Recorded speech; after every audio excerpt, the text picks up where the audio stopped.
Hey, it's the K-tastic one, Armani Chaos, and you're listening to Wrestling with Entertainment podcast. Hey, this is the grinder, Mark Shaw, and you're listening to Wrestling with Entertainment. Dear lovers, this is the real life Cupid, and you're here with Wrestling with Entertainment. Love, Doug. This is the visionary Von Vertigo, and you're listening to Wrestling with Entertainment. Hi, this is the Princess of Perfection, Savannah Summers, and you're listening to Wrestling with Entertainment. What's up, y'all? This is the girl from Ocean Avenue, Kennedy Copeland, and you're listening to Wrestling with Entertainment. This is the Queen of Voodoo, Mama Shango, and you're listening to Wrestling with Entertainment.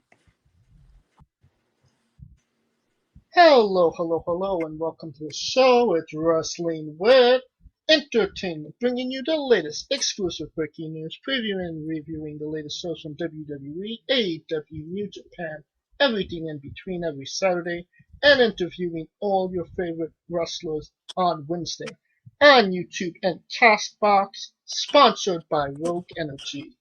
Use promo code WrestlingWithE for 10% off your next purchase.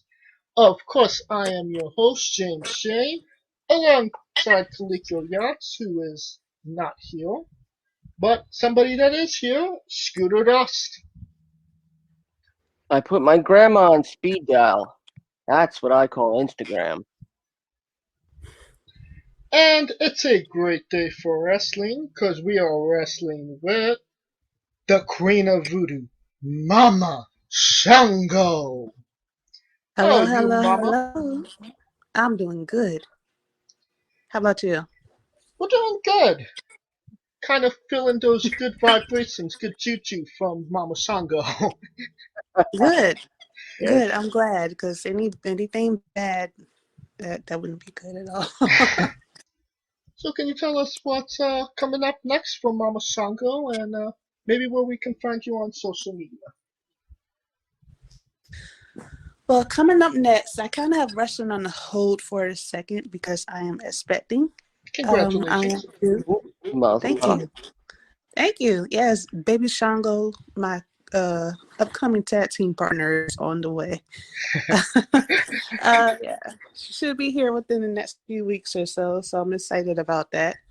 But while I'm baking and becoming a mother, you can still find me on social media. I try to stay active as possible. You can find me at Mama Shango X on Twitter and Mama Shango 1 on Instagram. It might be X or 1 on the other. I get them mixed all the time, but that's what it is. And you also have merchandise as well. Yes, I do. You can find my merchandise on Brainbuster Tees. All right. And all of those links will be in the description of the video below, both on YouTube and Castbox. Now, you worked for 321 Battle. Can you tell us about your relationship with that company before they unfortunately closed? So 321 is where I got my start. It's where I trained and where I debuted.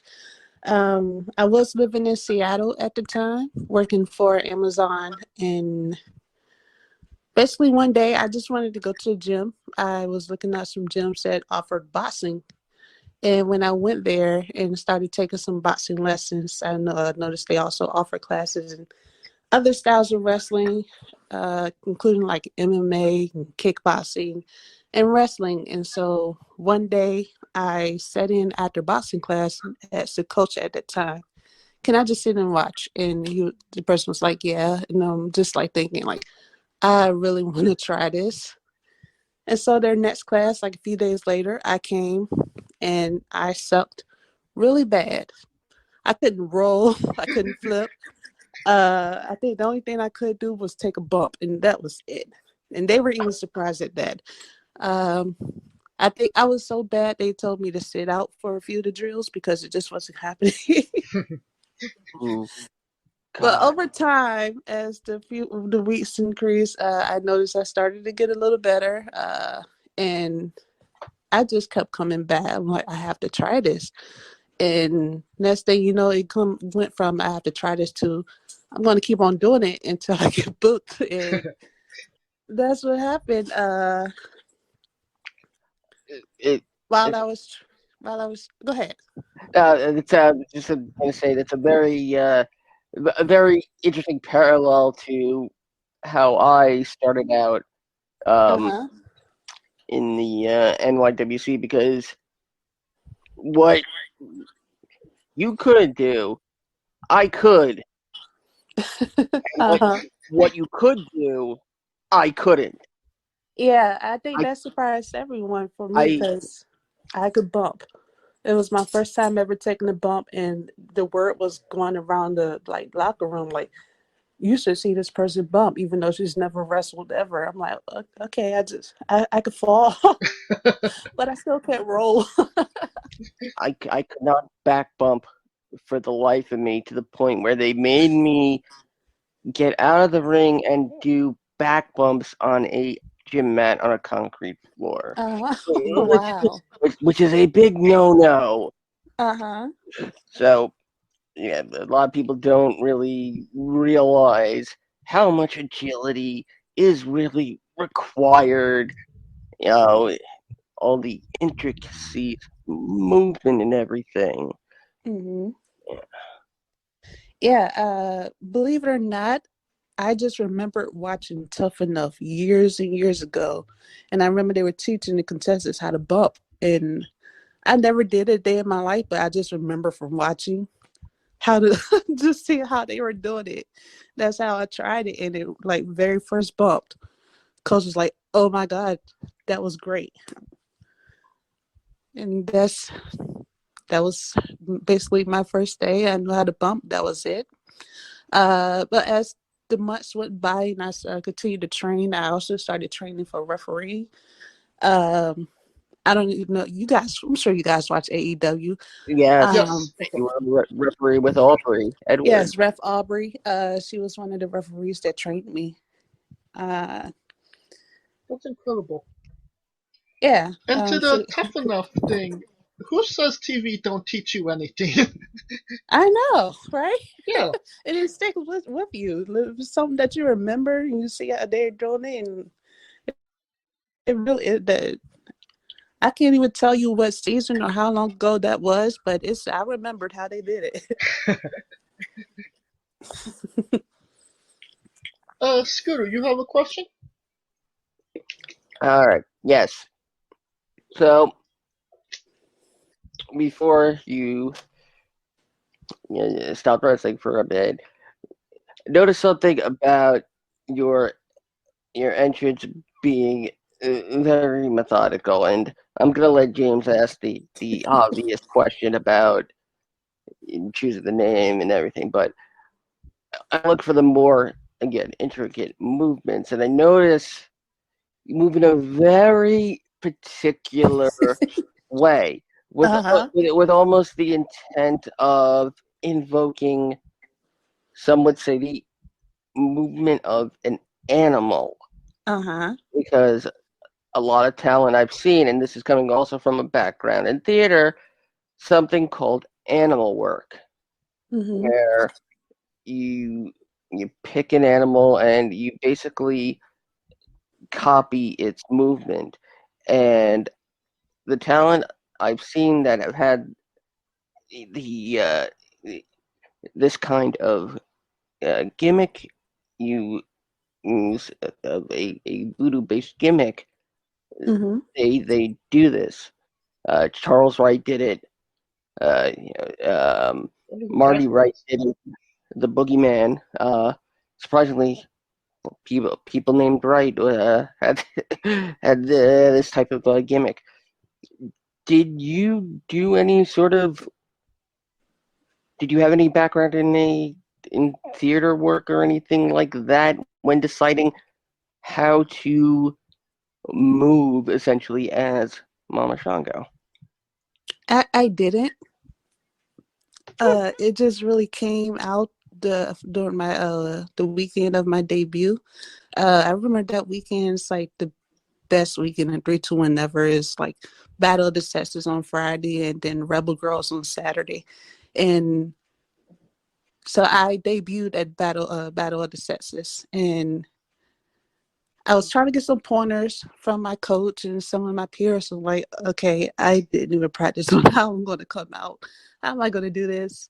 And they was like, have you watched the Boogeyman? Come out like the Boogeyman. And they tried to like do the dance that he would do, and I just couldn't get it down. I'm like, okay, I'm not a bad dancer. I could dance actually, but I could not do what that man was doing. And I remember my debut. As soon as I came out from behind the two, 3-2-1 had the big box for each number. You come Yes. from behind the two. I tried to do one step like the boogeyman. It didn't work. So I started slithering like a snake, basically. So that's how the movement came about. I just started thinking about a snake, and I go side to side, kind of do the snake dance a little bit with my body. And sometimes I try to incorporate that in the match too, but I have to remember move like a snake. But the entrance, that's really how it came out. Okay, all right. Interesting. Now, how did Mama Shango come to be? So 3-2-1 battle. They were known for weird wrestling, and a lot of the fans that came to see 3-2-1, they weren't wrestling fans, but they were more into the entertainment. I don't know if you ever been to Seattle, ever seen the underground scene there. They're into that weird stuff. I'm like, I got to do something weird that I know the fans will love. And I've also always been obsessed with New Orleans voodoo, the New Orleans history and stuff like that. Something like, how can I incorporate both of those? I've always loved Papa Shango's, probably one of the greatest gimmicks from WWE ever, or WWF at the time. And that's kind of how I came up with it. I remember pitching it to a few people before. They thought it was a bad idea. One person told me, let me see what he said. He told me basically it was a stereotype for black wrestlers and too common for me to do it and stuff like that. And like race was the last thing I was thinking. And then we had a new coach come in right after that. And I told him about it. He was like, yes, yes, yes, yes. He was also one of the people that was behind the scenes at 3-2-1. Next thing you know, he told me, get ready for Rebel Girls. And I just knew that was my chance right there. I just knew, like, if you pitch something at 3-2-1 that they would love, the crowds would love, then that was your way in, basically. Interesting. And it seemed like the crowd kind of got behind you right away, sight unseen. It was crazy. I didn't think that they would get into it like that. But the moment Mama Shango came from behind that too, at the Battle of the Sexes. It was like a pop that I've never heard before at the Battle Palace. That's basically what we called the area that we had the event set. Yeah. And it was insane. I've never seen anything like it. And after the match, I went right back. I went to the back. Everybody was like, "Mama Shango was over and stuff," and like, that's all I was hearing the whole weekend. Then the very next day, which was Rebel Girls tournament, let me see, who did I go against? Anyways, during my match, during the entrance, basically, that's when the clap started. I didn't start it. Nobody from 3-2-1. It was just kind of the crowd just came up with this da da da da da da tight clap that went with this with the theme music, and it was the same. It like just blew the whole locker room mind that the audience just started doing this, and so instantly I incorporated it in my matches, and that's how they kind of helped me get fired up. Just that clap. Anytime you see Mama Shango, it was crazy. The crowd I don't know. It's hard to explain. I don't know. Have you guys seen like or heard that clap that they do Yes. during my entrance? Yeah. It was Yes. magic because like they did it on their own in every match ever since then. It was all them. Well, for sure, fans love to do those types of things. I mean, you see it with a couple examples that just come to mind right at the bat: Bailey and from her NXT days, and Tyler Bate Mm-hmm. from NXT. I mean, for Sami Bailey, Sami Zayn. Sami Zayn as well. Yeah, but for Bailey, they took a whole freaking song and Yeah. and turned it into a chant. But going back to you say you're a big fan of voodoo culture, and Mm-hmm. and I like it too, and I'm hoping you really are into the voodoo that kind of goes all the way out there, because this is a very unorthodox question, Mm-hmm. which is really two parts. Do I have to ask if you are familiar with Baron Samedi? No, I'm not. You can tell me about this person. Who is I love that sarcasm. it? Okay. Unless I'm misreading that. But if I were to say,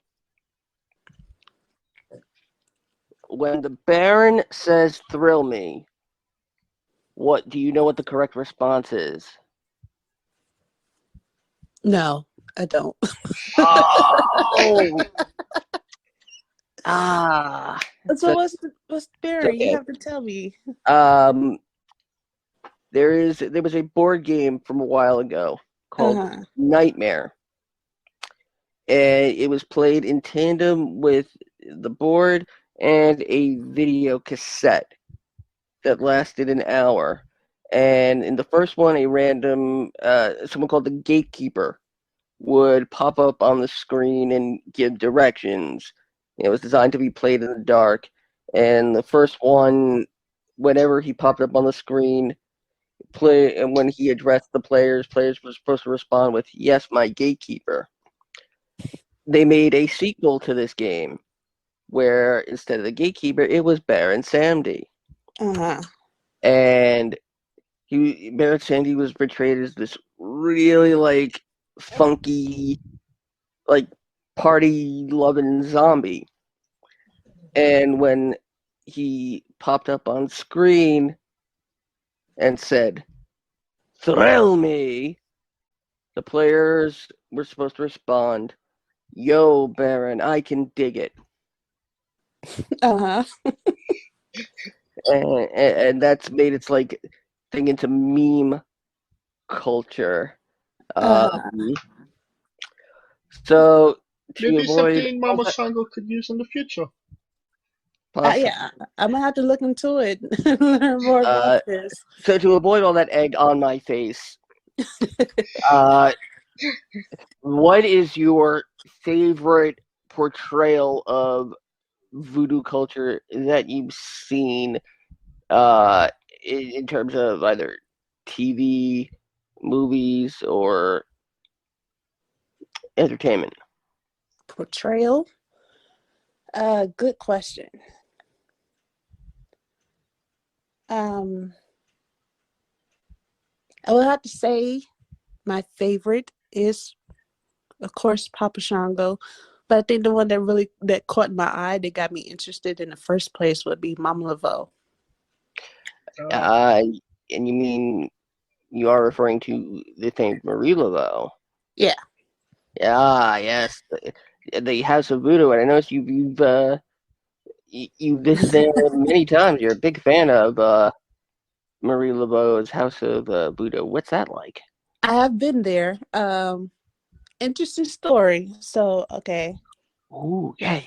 Mama Shango and me, Ariel, we're completely two different people. And let me tell you, Ariel was born and raised in Virginia, which is the Bible Belt. And then Mama Shango is from New Orleans. And so Ariel went to New Orleans for the first time. And I kind of tried to stay. I, I was so like obsessed with visiting everything, but like scared at the same time. And let me tell you, even when I first debuted as Mama Shango, I was scared then. There was some stuff that I didn't want to do. Like if you notice my first few matches, I had the tribal paint, the African tribal paint instead of the skull face paint on my face. Yes. Mhm. Because I felt like I was either disrespecting the culture or I was just scared to do it. I remember calling my mother like the night before my debut. I'm living in Seattle. She's in Virginia, so they're 3 hours ahead of us. It was like 1 o'clock in Seattle, so 4 a.m. in Virginia, and I'm calling her panicking like, I can't do this. And then her reply was, how would your grandmothers feel? I said, they would kick my tail. So I'm like, that wasn't much help. But after a while, she was like, you can do it. It's something you've always wanted to do. She know how I am with the New Orleans culture and how I am with wrestling. She was like, just have fun. So that's what I did with it. But then when I went to New Orleans, she scared me again. My mother scared me again. It was like, if you see a voodoo priestess, don't look them in the eye. Like, why would you tell me that? Just to quickly piggyback on that, Mama Shango is from New Orleans. Mm-hmm. She's from a very specific place in New Orleans. It's not specific. It's It's it's that random. well, I guess yeah, it's both specific and random at the same time.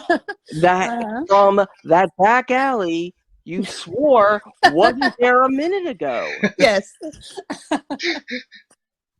Oh man, yeah. Led Lawless, who's the 3-2-1 announcer, he and I, we had a hard time coming up with exactly where Shango was.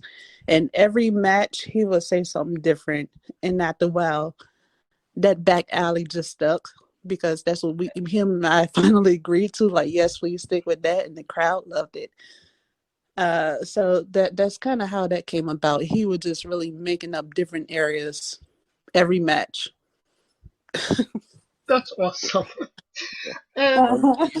you you talked about your face paint a little bit already. Um, Mm-hmm. and I was kind of interested how that evolved into, because you had like the tribal and then went to the full-fledged skull. Yeah. So are you doing that? Do you do your face yourself? And what made you comfortable going full-on skull? What was the evolution of it all? So the original intention was to start with the full on skull anyway. I really just wanted to be like, there's Papa Shango, then there's Mama Shango with a skull on her face too, just like a lot more intricate. But like I said, I was scared to put a skull on my face. So that's when my trainer gave me the idea. It was like, well, he was like, well, I was thinking the Africa tribal paint, and started sending me pictures. No, matter of fact, he said paint from Wakanda. I'm like, what? And so that's when he started sending me the pictures. I was like, oh my goodness, yes, this is perfect. And that's how the tribal paint started. Wakanda There for would be some nights where I would do it, and there would be nights where some of the rest would help me do it, or some of the guests of other wrestlers who would come in early. I'm like, can you paint, or do you know how to finger paint? And that's how it started.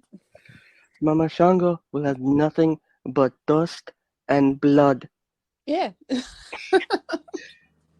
And I gotta know about Micky and how he came to be. Micky, oh, rest in peace, Micky. Micky, he evolved over time too. If you notice in the early matches, it looked like just a all white rag doll that I was using. Yes. And then one day I went to the Halloween store to look at some just some props that they had, and there was Mickey right there. Yeah. Uh-huh. So yeah, that's what I brought. Everybody loved Mickey. I think Mickey got more spotlight than I did. Well, I mean, he won you quite a few matches. He did. That voodoo choke slam was everything. Uh, I remember at one point I was playing in a match with someone, and they was like, "Do this with this and this with the voodoo doll, and then we could do this." I'm like, "I would like to wrestle too. Can I touch you?" No. They wanted Mickey to do all the work. I'm like, okay, all right. I mean, the voodoo stuff is cool, but I still want to lock up at least. For some people, that'd be a dream come true. Really? You mean you don't want to slam me? Okay. You want to wrestle with this voodoo doll? Okay. Yeah. I mean, the voodoo doll, Mickey is great. I guess they wanted to wrestle Mickey. They didn't want to wrestle Mama Shango. Well, kind of Mickey is an extension of Mama Shango. So That is true. So, and them wanting to wrestle him is wrestling you. Yeah. Because nobody Yeah, else that's true. can use Mickey in mythological ways. Nope. No, not like Mama Shango can. Without a doubt. That would be very interesting if when you decide to get back in the ring that somebody has kidnapped Mickey and it's kind of like it's a very interesting thing. We always think of the these ideas here on Wrestling With. But the I don't plot know if you twist. saw my last match against Kikyo. She destroyed Mickey. He's gone. But I do have both parts of him now, and I might do a little something. Yeah, I mean, Reach into my book and do put him back together. We'll see. I mean, One is MIC, the other is KEY. I mean, it's nothing but a couple stitches and some super glue can fix, you know? Yeah, stitches, some super glue, probably like some frog legs. We'll see what happens. Some Eye of Newt. And just piggybacking off of that idea Scooter said about somebody kidnapping him, the plot twist, Mickey actually kidnapped them. Mickey turned on me. Yes, heel turn for Mickey. That would be insane. That would have been perfect for 3, 2, 1. Oh my goodness. I mean, it's kind of what Alexa Bliss and the Fiend did. Scooter, you have a question? Yes. Now, I got a couple of food line questions. Don't forget the Burger King question. God. All right. I guess this could be a very quick if the answer is no. You're from Seattle in the Northwest. You're a lover of voodoo, so I have to ask if you've ever taken the trip up to Portland to Voodoo Donut. I've heard a lot about it. I know Nintendo wrestlers would go to Portland for a few promotions down there. They will always stop at Voodoo Donut and send me pictures, but I've never been there. Okay, well, neither have I, so we've got that in common. Have you ever had Krispy Kreme? But you're also one of the few wrestlers I've seen that actually has a drink named after them. The Mama Shangria. Yeah, Mama Shangria. Yeah. The question is it really fucking delicious? It really is. Did they tell you what's in it though? So the person who made it, she wouldn't give away all of her ingredients, but it was something you had to be there to try. I remember, of course, we couldn't do anything till after our matches, but as soon as mine was done, I ran to that bar. I had to try the Mama Sangria. It was great. That's Of awesome. course, drink responsibly here on Wrestling With. Definitely. Don't drink and drive. Uh-huh. Do your drinking. Don't Do drink your and lock up. Don't do your drinking first, then drive. No. don't drink and voodoo. Wait 30 Yeah. minutes. But that also begs the question: pineapple on pizza. What's your stance? I love pineapple on pizza. Anybody who's never tried it is crazy. I don't get it. I mean, it's okay. So the first time I heard of pineapple on pizza, I thought people were crazy too. But then I tried it, and it was like the greatest thing on earth. You got this pineapple with this, tangy taste, and then mix it with the hot cheese or the hot pepperoni. It's like a match made. Just it's made for each other. You have to try pineapple on pizza if you never did it. Such an elaborate explanation. Wow. Thank you. I don't get why people hate on it. I don't think we've had such a great explanation as to why somebody's actually liked it. I mean, usually when people dislike it, they go off on a contention on why they hate it. But we haven't had anybody go off on why they love it so much. Now, the question is though, did you like it before you got pregnant, and you're basically this is going to lead to what cravings have changed, and what's the weirdest craving you had so far as a second mother? So it hasn't been too weird. I remember just a few days ago, my mother came over and I was making breakfast, and my breakfast was a banana sandwich. I guess she never seen nobody make a banana sandwich. She took pictures and posted on Facebook, and everybody, it was like two different sides. Everybody, like one side was like, banana sandwiches are great. You should put peanut butter on it. And then the other side was like, why is she eating a banana sandwich? That makes it an Elvis.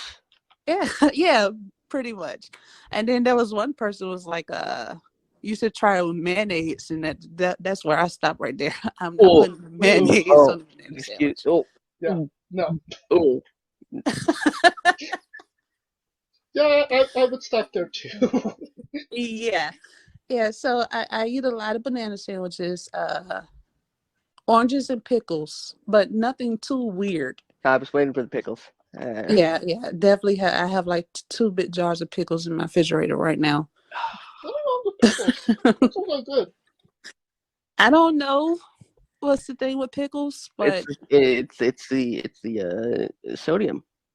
It's the salt. That's the big thing. That's also why you find peanut butter as and as well. Now, I hope I say this right. You was on PWI's 500 of the best black wrestlers out there, written by Righteous Red. yes, You were that was pretty cool. You were number 442. Could you speak to that experience and finding out you were on that list? It was pretty cool waking up, and like I wake up, first thing I see is Twitter, and when I saw that list, I was just reading over it. I wasn't expecting to see my name. There was a lot of names I was expecting to see, but mine's, it was a shock. Was it almost a bit of like self-deprecation because with the way a lot of people feel like, oh man, they could have found somebody better than me to put on this list, and that's just like the first thing a lot of talent I've seen go to is like, wow, they couldn't find anybody else. They put me on this list. Yeah, but that would be me. But Mm. I think, and please correct me if I'm wrong here, that that list should just be top wrestlers. Um. So yeah, for that list, I know that it's even though to me there's like a little order of like those who deserve to be at top, but for Righteous Reg, he said it really wasn't a particular order for that. Um. But just seeing my name out there for me, it was kind of like a check off the list. That's kind of how it felt for me.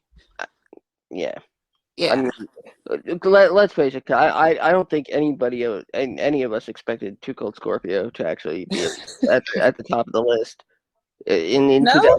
2020. The guy is great. Like, he's I didn't even know he was still competing. Uh.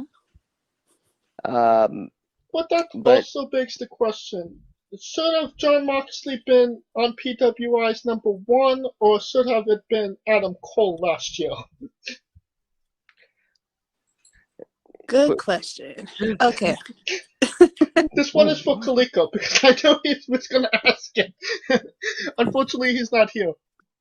Uh he's actually at a baby shower. huh. If I had to choose between them two, I would say Adam Cole. But really, truthfully, I would say neither one of them.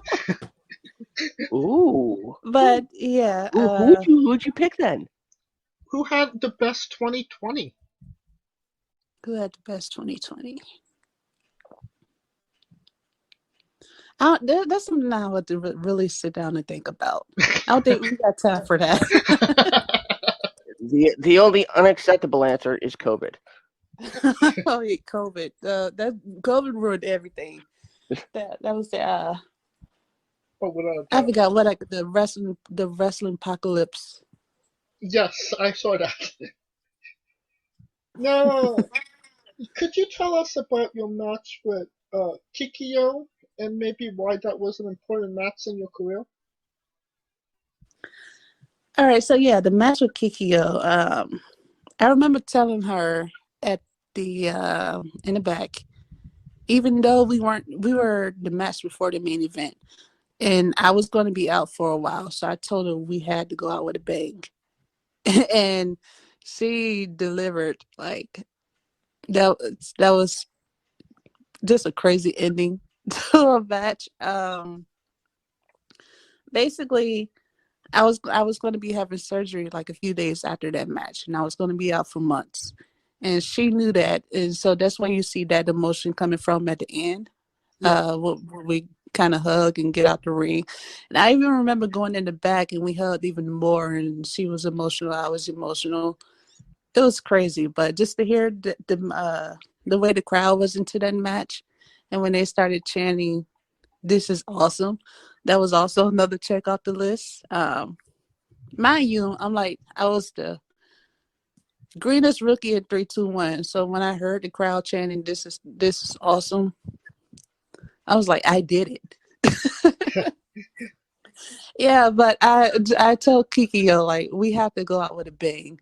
Of course we can't outdo the main event, but this is something I want to remember. And I remember she asked Dave Turner, "What do you think we should do for my finish?" And he said, "Do it off the top rope." And I'm just thinking like, OS. I mean, you're the one that wanted contact in the I match. did. I did. I said I wanted to go out with a bang, and boy, did we. What happened? She gave me her move the first time. Let me see. I jumped out of that pin, and I remember her whispering in her ear, "Let's take it home." And then that's when she grabbed Micky and destroyed him. Rest in peace, Micky. And For now. uh huh. No, I was just saying for now. Rest in peace. Yeah, for now, yeah. No, continue. So, and I don't know, that moment was just so magical. I'm sitting there like the emotion was real. It was, I don't know, it's something that I can't really explain. Just that from her destroying Micky to us making eye contact and she's taunting me. The crowd was so into it, chanting "Holy S." And then I remember meeting her at the top rope. We're fighting, going back and forth. She was whipping my tail, of course, and then she gets me on top, and then I just remember like closing my eyes. I'm like, all right, here we go. This could go really good or really bad. Thankfully, it went really good. But yeah, I don't know if you can see in the pin, but she even like while she's pinning me, the hugging and the emotions started. Wow, the ref was saying 1, 2, like literally, it was one of the best endings for a match that I've done so far. Like, yeah, that's what happened. That's where all the emotions came from. She knew I was going into surgery because basically I had a cancer scare. Oh. And so that's where all of that emotion came from. That was what I was going to follow up on. What was you having surgery for? So I had some tumors removed, basically. Thankfully, they weren't cancerous, and I'm good now. Yeah. So it was just more of a scare, rather than something really serious. Yeah, it was a scare. It could have been serious. It could have turned to cancer, basically. Okay. But yeah, caught it on time, and everything's good now. That's great. Uh-huh. Scooter, you have a question?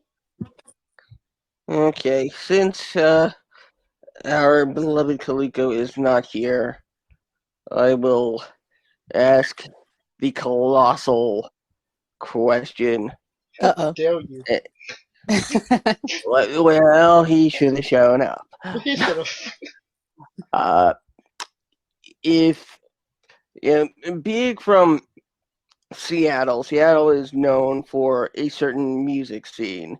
You're but messing up the question. I'm asking it my way.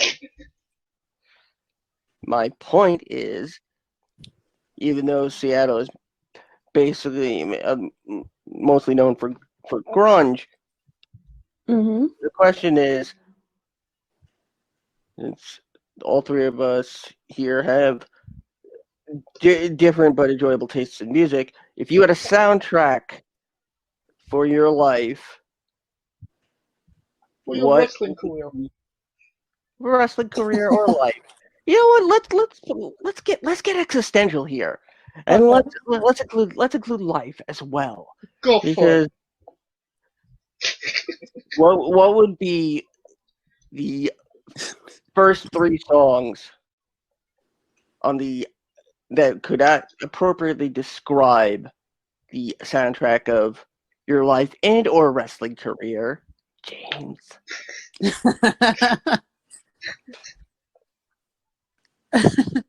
Basically, your favorite songs. All right. Favorite songs. Okay.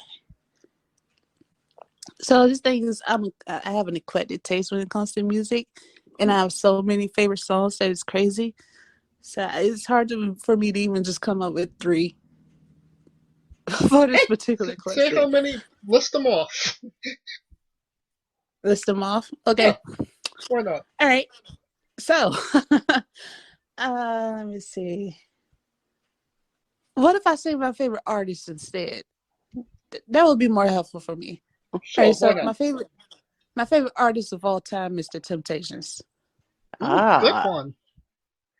Yes. And that at this point that would be Kaliko's cue to start singing. Like, but then he'd be like, excuse me. Sang it. Got sunshine on Yes. a cloudy day, and so forth. I won't. My girl.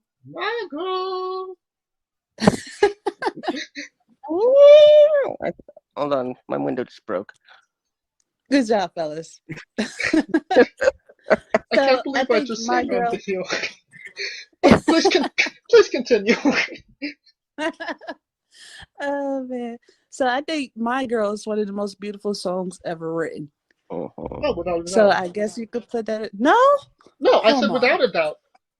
Oh, okay. We was about to go on like a hour debate on why My Girl is the prettiest song ever. Oh, absolutely. Okay. I am not getting into a fight with Mama Shango. I mean, I'm particular to heard it through the grapevine, but Oh man, let me see what else. Let me see. I am a fan of Queen, Aerosmith, yes. and Bon Jovi. I kind of put those three together because I'm always listening to those three together. I'm like on the same playlist or whatever. You That's a described my super solid my list. growing up because the 2 hours I had growing up were New Jersey from Bon Jovi and Toys in the Attic. And of course, unfortunately, I wasn't around for when. Well, I was unfortunately around for the unfortunate passing of Freddie Mercury. I was alive when he did Live Aid and Radio Gaga, which to me is one of the best songs of all time. Mm-hmm. I think it's actually a little bit better than Bohemian Rhapsody. But then again, you're talking to a guy who in college did a literal tonal analysis of Bohemian Rhapsody and the story it told just in the actual music, not in the lyrics. So, but wow, I mean, it's a solid list. The Temptations, Queen, and Bon Jovi. I mean, all bases are really covered. Yeah. I dig but it. There's more. Oh man, yes. Then there's also Earth, Wind, and Fire. And Stevie Wonder. Stevie Wonder is also one of my favorite writers of all time and performers. Love both of them. But one song in particular that gets me moving every single time I hear it, and apparently when I was younger, this was the song that used to make little Mama Shango at 2, 3 years old get up and dance. Don't judge me, y'all. You ready? Yes. Never Gonna Give You Up. It's my song. That is fantastic. Yes. If I had to pick a song, yes, that's my life song right there. Never Gonna Give You Up. But are you saying your whole life was a Rickroll though? Oh. I mean, that sounds appropriate for Mama Shango. Yeah, my life is a Rickroll. And we apologize. We don't mean to make you laugh so much that it comes shooting out like a cannonball. That's a joke from the Spice Girls movie, which I just brought that up for no reason whatsoever. Oh man! God, people are gonna kill us. But send your hate tweets to @ScooterDust. Yes. Now, getting back to your career, you had a match with Tommy Lawless, and you literally froze him during the match. Can you tell us about how that came to be? Because I just thought that was like the coolest thing ever. You said I did what during the match? You kind of froze him in time while you were able to adjust accordingly to when you unfroze him. I was tired, so I had to freeze time because he was just going and going and going. I mean, it was an intense match. There was so much going on. You had him coming on one side and then Nurse Black coming on the other side. I was just drained, like, wait. You Give became me a the second. And literal wrestling version of Quicksilver. yeah, basically. And so, I just had to take a breather. You see, I saw I had a little attitude because it was just a lot going on. And looked around, that's when I saw the chair and I kind of think like, all right, let me catch my breath and then find out what I'm going to do with these. So yeah, that's how that moment came by. It was just too much going on. I had to just pause everything. That is awesome. Yeah. And before you were a wrestler, you was also a referee. Mm-hmm. Can you tell us what you learned being the third person in the ring that helped you when you finally did step in the ring? Kind of like an aha moment or something clicking? Definitely. So referee taught me everything from basically ring placement to just really learning the match dynamics and learning how to create a story. Um, I felt like I learned just how important a referee is in a match to kind of help get that story across. And so that's why you can even notice in some of my matches I use the referees. I've used Aubrey and I used the kid. Yes. Yeah. Yeah. So I think really one of the most important parts of a match is the referee. If the referee is not going to help you get the story through, then is it really a match? Yeah. Yeah. Oh, absolutely. I mean, it's the third person in the ring. Mm-hmm. Yeah.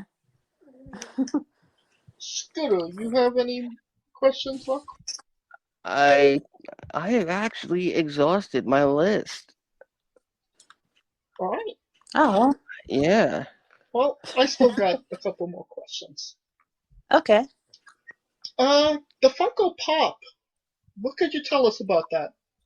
I knew I forgot one. Yeah. Pinup. I forgot what the full name. The guy go back. I think his company was Pinup something. He made it for me. I remember getting it from him the night before Battle Mania, which was 321's version of WrestleMania, of course. And it was the coolest thing ever. Unfortunately, I think I broke it. I still have it, but yeah, I remember talking to him about some of the pots that he's made for other wrestlers, and I really wanted one, and he made that for me, and it was pretty cool. Now, is it official? Is it recognized as an official Funko Pop? Unfortunately, no, not yet. Not yet. Is the key All word. right. All right. We're getting a petition going. Yeah. I definitely want one. Yeah, it's pretty cool. A lot of people, especially family members, wanted one. I'm like, this one a one of a kind here. This is a One Piece series, not even a series, just a One Piece. Now, this is a question. These are questions we ask all our guests. What's your spirit Pokemon? Mewtwo. Awesome. I think that's the quickest response in terms of time. Someone has responded. No questions as to why in the world are they asking that.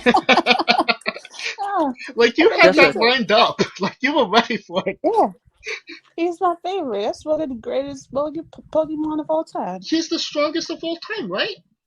Yes. Yeah, I dig it. And would you ever consider wrestling a rock? Not Dwayne Johnson, an actual rock. Not the country either. Would I ever consider wrestling a rock? No, probably not. It would probably beat me. Ooh. Just for context, there's a guy named Psycho Mike that wrestled a rock for over 15 minutes for Backyard Wow. Pro, which was billed as a Fortnite Iron Man match, which is a Iron Man match that lasts 2 weeks. We're so impressed that we keep putting him over every show. Well, I mean, you have to have the context. I mean, if this man can wrestle a rock for 15 minutes, that's I don't And And I he don't know. lost as well. no, that's not true. It technically lasted 2 weeks and it ended in a tie. 315 to 315. Wow. Okay. I don't know. I can imagine. All right, so unless I'm doing some voodoo on this rock, I might get the upper hand. But trying anything on it, if I can even punch this rock, I'm going to hurt myself. Wait, how big is this rock? It's like a smooth, like rounded rock, for a hide key. Yeah, the rock wins. like big enough to break a car window, maybe if you threw it with enough force. Uh-huh. But still very easy to pick up. Yeah, we're gonna go with the rock.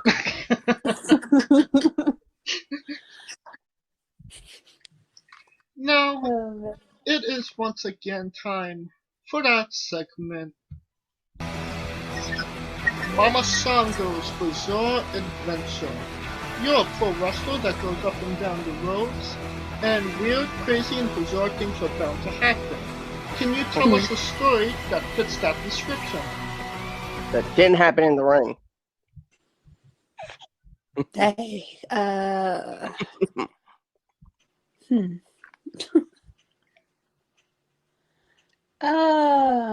something bizarre on the road. Yes.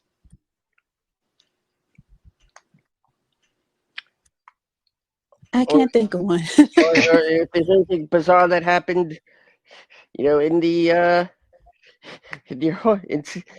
while you were in Seattle, which was technically your home promotion, not the road. Okay. All right, yeah, I love Seattle. But again, I was raised in Virginia, which is like a complete opposite of Seattle. So when I went there, it was like a whole new planet. That's why I tell everybody anytime they ask me about Seattle is a completely different planet. Yeah, and I would recommend everybody I know here in Virginia to experience it. Oh, I used to summer in Virginia. Uh-huh. Every summer I would go to Williamsburg, in Busch Gardens, Richmond for a conference. Unfortunately, I had a very bad experience at the Richmond Greyhound bus station where I was stuck there for 14 hours. I believe it. I know exactly what bus station you're talking about, and I believe it. But so with Seattle, for me, it was a culture shock because in Virginia, we're not progressive at all. Virginia's not progressive. But when I went to Seattle, I think that's what made me fall in love with the city is because how progressive it was. But also weird. I love that it was weird. It was like I used to say to people at 321, we wouldn't do that in Virginia. Because it wasn't stuff that was okay in Seattle just wasn't. It's not okay in Virginia, which is why I love staying in Seattle. I think I finally got to be that weird person that I wanted to be, but couldn't be in Virginia. Basically, yeah, I think the locker room was getting tired of me saying we don't do that in Virginia because it was a regular thing for me. And like I said, it was a culture shock. So to me, I could probably go story after story on what the bizarre things I've seen in Seattle, from the wrestling set slaves to Santa Claus versus Jesus. It was. Oh man, yeah. Okay, that might be the bizarrest thing we've heard without actually hearing it. Santa versus Jesus, the battle Yeah. in Seattle. Mm-hmm. So, all that being said, where do you see yourself in 5 years? 5 years. Raising a 4-year-old, honestly. Yeah, raising a kid, So I'm old. I can't believe I'm having my first kid at 35 years old. In 5 years, I'll be 40. Uh, In 3 years, I'll be 40. So, uh, so enjoy it uh, while you still can. yeah. Oh man. Let me see. This is a good question because basically I've have everything checked on my list of everything I wanted to do. Really, I just bought my first house this last year. Uh, I don't know. I need to retire. Not Oh. wrestling from work. Oh, okay. I was like, damn, this is the only interview we're getting with Mama Shango. No, yeah, I'm not ready to retire from wrestling. Like I said, but I'm training my tag team partner, and we're gonna take over. All right. We're looking forward to that. Now, Scooter, you do have a question about a trademark? Yes, there we go. You were Don't one of forget the the few Burger King people. question. Shut up, James. You were one of the few people in our research who came across that you actually owned the trademark to your gimmick. Yeah, yeah. Eh, It was an idea I got from my coach. For one thing, the first thing that came to my to first thing people mentioned to me, especially some like 3-2-1 locker room, is I'm surprised these other promotions didn't already have a Mama Shango. And then he was like, "Look, you need to go ahead and trademark that right now." And I've seen other people go by Mama Shango. I think there's one in UK. But that's not her ring. I don't know. I guess it's like a nickname. It's not her ring name. It's weird. I don't know. Shirts say Mama Shango, but she has another name on the promotion material. Yeah. Loophole. So I own the name. I'm still going through some legal stuff with it right now. But yes, Mama yeah, Shango is trademarked. It's mine. yeah, it is. Because, like I said, I wouldn't be surprised if a certain promotion that everybody knows and love come up with the Mama Shango one day.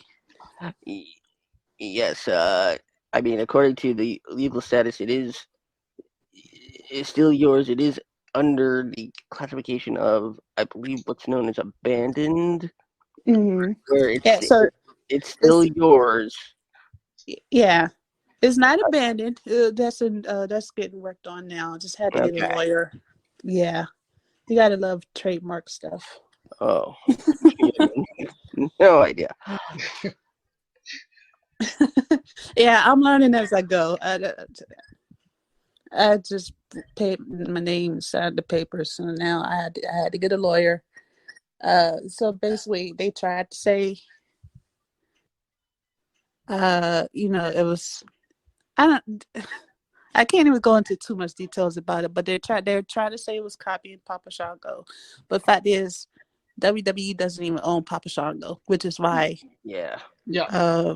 Michael Wright, Mr. Wright, still uses that character at other promotions. Yeah. So I'm still going forward with it, and it's still mine, and it will always be mine. All right. The one and only, the original, the trademark Mama Shango. Yes. And what's a match that people should go out of their way to see that best shows off what Mama Shango is all about? Um.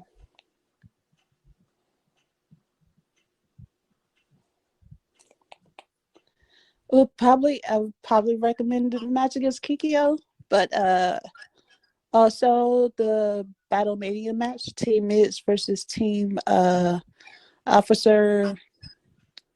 Kupo? I'm having a pregnancy brain right now. Yeah, Officer Cooper. That was such a fun match, and I love to show that to people to see the different, especially family and friends who've never even had the chance to see Mama Shango fight. That's the match I recommend, just to see the type of fun we used to have and the voodoo that I would do in the match, basically. Now Voodoo that that unfortunately, 321, kind of closed their doors, what promotions do you have your eyes on when you do make a return to the ring? Promotions I have my eyes on is so many. All right, so there's this promotion here in Virginia. It's called VCW. I was in talks with a few people there before COVID hit. But back to the West Coast, of course. Before I found out I was pregnant, I was in talks with both ICC and SOS Wrestling. And then next thing like positive test. Guys, we're gonna have to wait till next season. Let's see, but top of the list, the one promotion like I really, really want to go to, is Hood Slam. I feel like Hood Slam and Mama Shango would be perfect. Sounds like a match made in heaven. well, I know. there's oh god, there's something eerily similar to Hood Slam here in New York. I can't remember the name of it now. But it's got Grim Reaper and a couple of it's got a Homicide and it's a couple of these other competitors, but Hood Slam out of Oakland, Oaktown. It's got that grudge that almost like it's real, but it's not, but still might be feel, Yeah, I love Hood Slam, especially the people there. Every year, 321 used to have a 321 versus the world month, basically. We will always be 321 versus ECCW or 321 versus Hood Slam, and that's when I got to meet a lot of the people in that locker room, and I just have to experience Hood Slam at least once. I have to. The ECCW, Eastern Canadian Championship Wrestling? Yeah. Okay. We know Elliot Taylor from there, don't we? Yes. Yeah. Beef Boy. Beef Boy. Mm-hmm. So it's great. Mama Shango's got goals. Definitely. Mama Shango, that checklist is ever growing. Now, it is, since we are nearing the conclusion of this interview, we are wrestling with the 9 questions of doom. No actual doom to be incurred. Okay. This is our bonus round, our speed round, the round where we find out who Mama Shango really is. Are you ready? Okay. I'm ready. Excluding yourself, greatest wrestler of all time. Ricky Steamboat. Oh, good one. Nice. Worst wrestler of all time. Worst wrestler. Pass. Scooter, Okay. who is our alternative? You have selected Eva Marie.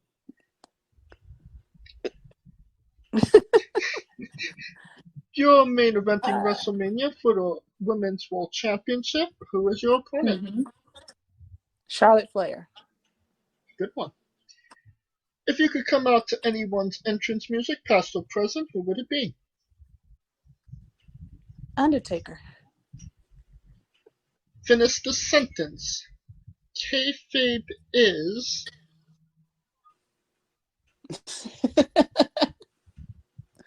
I'm not. So you see, I laugh, so I'm gonna say funny. Kayfabe is funny. You would have also accepted delicious on banana sandwiches. Oh yeah. If a Canadian from Canada moves to Oh, America, no. does that make them a Canadian from America? God. Still won't stop this.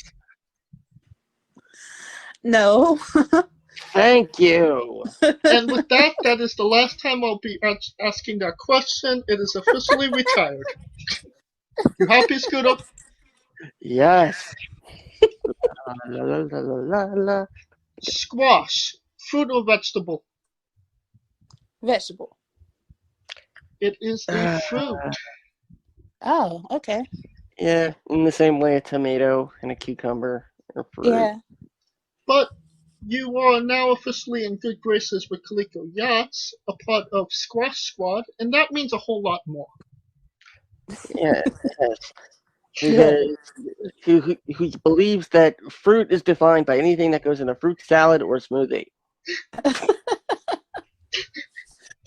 Oh man, I don't think I would put a tomato in a fruit salad or smoothie. Ketchup That's- ain't a fruit. That's the point. Ketchup is technically fruit juice when you think. New Japan wrestler Taichi, his ring gear gets smaller every year, revealing more of himself to the world. My question, what is the appropriate trunks to butt cheek ratio for ring gear?